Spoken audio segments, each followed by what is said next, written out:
Welcome to part one of Free Blacks in the Mid-Atlantic.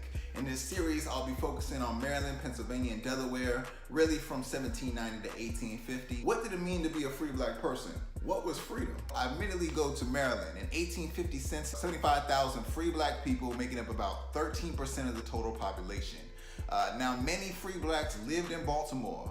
Yes, be more had them. Northern Maryland started looking a lot more like the Northeast. And so that meant a lot more factories, right? Less plantations, less need for slave labor. So Southern Maryland intensifies as far as its plantation culture. So what I want you to know is that being a free black person didn't always mean running away to the north. A lot of times it meant staying right there where you always were with your family, sometimes in the same slave quarters, right? But you were free, but really a freer extension of slavery. So there were many different ways people became free. You became free through manumission laws, saying at a certain age it's agreed upon that you will become free, but at many times that means that your children or your family members, they will remain enslaved or they may be sold away. There's also many times where you become free upon your slave master's death. But a lot of times slave masters' families, they say, oh no, that's my slave. They're not really free. The contract all of a sudden goes missing or whatever, the will, or it's misinterpreted, right? So you have a whole bunch of times where black people basically petition the courts to say that they are supposed to be free. Many times they win, many times they don't.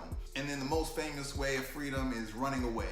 Harriet Tubman, she's from Dorchester County, Maryland, and before she's the Harriet Tubman, she's freeing slaves over in Eastern Shore, Maryland.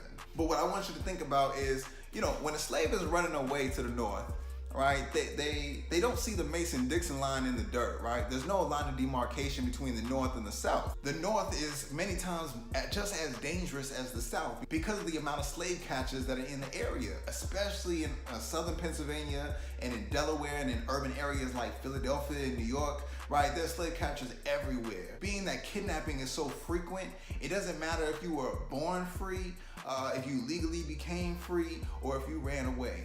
You can be kidnapped and sold into slavery. And so what you see in Delaware, they had the highest concentration of free blacks in the entire country. They made up 20% of the state population. The Delaware free black community, they constantly petitioned the Maryland and Virginia legislators and courts to say, do something about kidnapping, because free black people who are legally free are being sold into slavery. So why I ask the question, what does freedom mean? What ends up happening is that blackness becomes synonymous in the legal imagination as slave. So whether you were really supposed to be free or you ran away and took your freedom for yourself, you can still become a slave at any moment. So what is freedom?